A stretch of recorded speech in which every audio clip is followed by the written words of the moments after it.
What's up, girlies? It's your girl Janaya Galore back with another video. If you're new here, welcome to my channel. If you're not new here, welcome back. If you read the title, you already know what we finna talk about. I'm 22 and married. I feel like people shy away from getting married at a young age, and I don't get why, because y'all great grandmamas was doing it, y'all great aunties was doing it, and their marriages were working out. And why society makes it seem like it's not okay to get married young. So that's why I'm making this video, because it's okay to get married young. If someone tell you, hey, like, you have your whole life ahead of you, you have so much to do, like, you have your whole life to get married, no.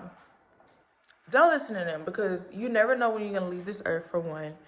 And then, two, why not spend the rest of your life with someone that you want to go through life with? I heard the saying, okay, I don't know if y'all heard it, but I have. So it's like, it's a little saying going around, and it's basically like, God gave us 2 arms, God gave us 2 hands, God gave us 2 feet, God gave us 2 eyes, but God gave us 1 heart. And the purpose of him giving us 1 heart is to find the other heart to complete us.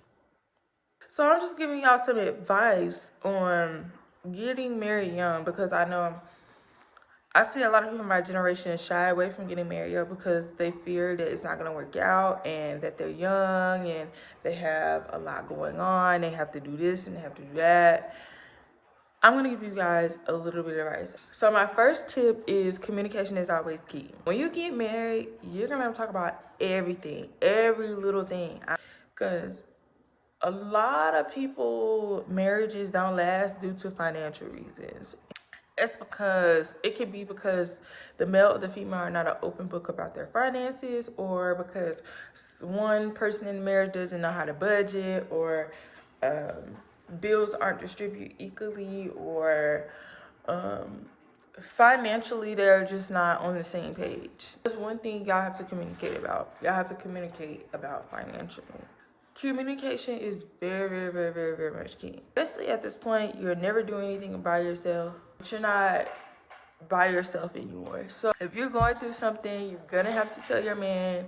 You feel like the world is crumbling around you, you have to communicate that, because if you don't, how would he know? He's just gonna think you mad at him every day. But you're gonna have to talk about your problems, whether you like it or not. You're gonna have to talk about your past issues. You're gonna have to talk about your present issues. You're gonna have to talk about your worries.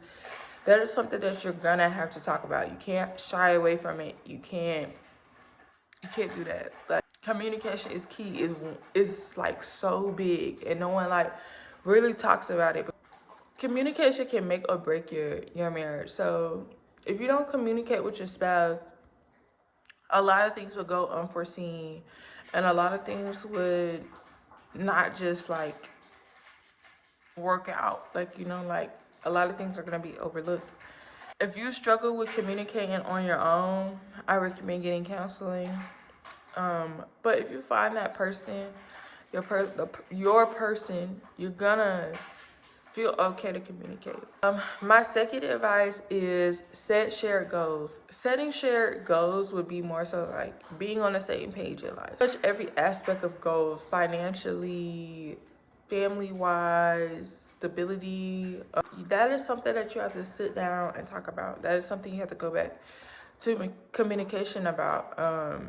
You have to talk about your future together, and that is why you need to talk about your shared goals, the realistic goals. Like, what goals do you have for us in a year? What goals do you have for our marriage in 6 months?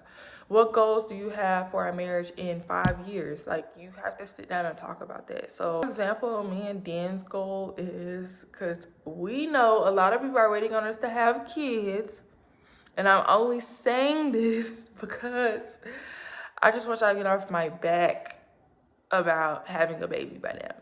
Me and Tia talked about it. Our goal is to have at least our first kid by 25, but it's God willing. We only say 25 because I want to finish my degree And I also want to be able to move a little bit closer to home before I start popping out babies, okay? Number 3, don't let anyone influence your marriage. Meaning like, oh, you will have your great-great-grandma, you'll have your aunties, they all tell you how their marriage turned out and how what they did for their marriage. Everyone's marriage is different. Everybody's marriage is 100% different. So what works for them may not work for you. It's okay. Like, it's okay. Like, they might be able to get by with certain things, but all live a different life. We all been through different things. So don't let someone tell you like, hey, like, oh, well, when we were going through financial problems, we did this and this and this and this. That might not work out for y'all. That might not. So you just have to figure out your own niche. Like, you have to figure out what works out for you, what's good for you, what's Gucci for you. Like, what is best for your marriage. Don't rely on what was best for somebody else's marriage, because it might not work out for you. It's okay to ask for advice, but you have to figure out, will that work out for your marriage, or will that not be so well for your marriage? That's why you have to communicate. So it worked for your marriage, but it might not work for mine. It's okay to try it, but you have to understand, like, everything does not, like, you just have to figure out what works best for your marriage, not what works best for somebody else's marriage. You have to figure out what works best for yours, okay? Tip is embrace change. I explain embrace change. You are very, very, very much young. If you're watching this, you're probably getting married young, okay? You have not matured into a full woman, or probably have not matured into a full man, you know? Like, you still have experiences and changes in life that you're gonna have to go through. So you have to, just embrace it. So you have to embrace that change. You have to be very flexible and supportive of each other's personal growth, because it may be like one moment, like, you may feel like you're at a standstill in your life, but your spouse isn't. Like embrace what's going on around you. You just have to, like, because you're gonna change. Your body's gonna change. Your mental state is gonna change. Your personality is gonna change. A lot is gonna change over time, because y'all are going through life together. So if you're a person that stays the same in the next 10 years, you have to reevaluate things in your life. So you're going to change. It's understandable. It'll be different if you weren't going to change. You are going to change. So you just have to embrace that change. And that's something that you're going to always have to do, no matter what. Because you constantly go through life and you're going to be constantly changing. You're just going to have to embrace that. Point is financial planning. Yes, financial planning. Like I said, a lot of marriages split up because of financial reasons. You're going to open your finances. You're going to have to open your finances. If you're not comfortable about talking about how you should spend your $500 that you got paid last week, marriage may not be for you, because a marriage is going to be 50-50. A marriage is going to be 60-30, like 60-40. A marriage is going to be like 20-80. Like, it's not gonna always be, like, sometimes it's gonna be 90-10. Like, it's not gonna be always even. So financial, you're gonna have to have the other person's back, which is understandable. You're gonna have to sit down on budget, and it's very much important to be on the same page when it comes to financial. Even if your man paid all the bills, you're gonna have to think about long-term goals. If you really love your spouse, you're gonna have to think about long-term goals. So next one is prioritize your relationship. Don't put anybody else over your marriage. I don't care if it's auntie, grandma, cousin, sister, brother. I understand they were there for you at the end of the day, but you got married.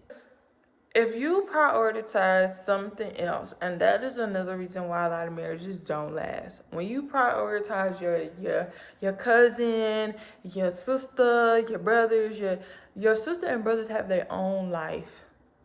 For example, my sisters and brothers are grown. They got kids my age. So I'm not saying don't talk to them, don't communicate with them, don't even, like, call them sometimes. It's understandable. They might got some good advice for you, okay? But don't ever make it be like you're putting you know, your family above your marriage. Okay, you have to prioritize your marriage, and you guys need to still date each other. So even if y'all went to freaking Chili's and sat down and had a conversation, D1, talk about how your week was. Talk about what are your plans for the week. Just still date each other, because we, at the end of the day, we are still learning each other. We are still learning about each other. We are still trying to understand each other. We are still trying to work things out in life, because we're going through life together. We're not going through life alone anymore. We're not trying to figure stuff out. We're not thinking about self anymore. We're thinking about us. It's us in a marriage, not I. It's us. So you just have to really prioritize your relationship. You just quality time is key. Like, even if y'all, that goes back to goals. So even if y'all set a goal of spending like an hour just sitting and talking to each other for an hour a day, like, that works. Or de-whining is, you have to build a support system. Build a support system is not just having someone to have your back. It's just someone that you can talk to. Or at the end of the day, if you feel like you need help with something, that goes back to asking for advice. It's okay to ask for advice. So like, you probably had a support system before you got married, but you have to understand your support system has to always also support your marriage. So they might have just supported you, but your support system should support your marriage as well. Your support system should be like, hey, how are you and Dan? Or like, hey, is everything already in your marriage? Is there anything you need to talk about? Your support system is not like, oh, we need a couple of $100. Can you lend us $100? And they nag and give it to you. No. Your support system is genuinely like people that support you guys, rooting for you, cheering for you, that will genuinely help you or do anything to help you reach your goals in your marriage. So that is very, very, very, very, very important to have a support system. Either for the both of y'all and not just one person in the marriage. They should just support you all the way around. My next point is be patient. Be very patient with each other. There's gonna be good days. There's gonna be bad days in your marriage. Your marriage is not gonna always be peaches and cream. There's gonna be things that you guys argue about. There's gonna be things that you have on different spectrums. It's just a learning process altogether. You're in this, like, it's literally the blind leading the blind, especially if it's their first marriage.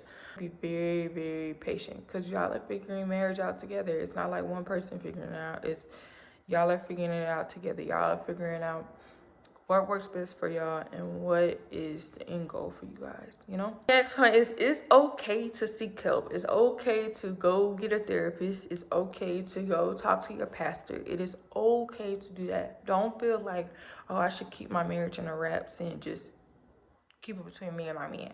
I'm not saying go tell your cousins and your aunties and your sisters, because they might be running their mouth. And at the end of the day, one point that one of my family members told me was, you can go to a family member and tell them what you're going through, but you may forgive that man, but your family might not forgive that man. So I'm saying go seek real help. Like, go get you a therapist. Go talk to your pastor. It is okay to talk to other married couples that don't know you guys. Like, meaning like, they know you a little, but they don't know you as much as family do. Do you get what I mean?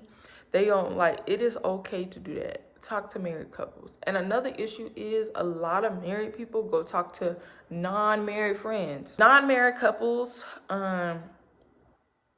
they don't have marriage problems. So how could they give you advice on marriage problems? Manage your conflicts. That goes back into communicating. So don't think you just supposed to argue, fight, go into separate rooms. Like, one rule that me and Dan have, we cannot go to sleep mad at each other. The rule that we have in our marriage is never bring up the word divorce. It should never come out of our mouths in an argument. And my last tip is keep God in your life. Like, pray together, go to church together, Like that is very, very important. Learn how to pray for their wife and the husband. So and that is something that I'm learning. I'm learning how to pray for my husband. Yeah, just keep God in your marriage and pray together. Even if y'all pray separate, that's okay. But at the end of the day, y'all should both believe in God and both. Well, I'm not gonna say both believe in God, but y'all should both have a spiritual guidance, glue to your marriage. Okay, all the advice I have for you guys, especially because this is just what I have learned so far through marriage. Everything, and God will always guide you to who He see fit in your life, and who fits you, and who makes you perfect, and who do you deserve. Okay, to make your life better. But thank you guys for watching my video, and thank you for even tuning in. Love you guys.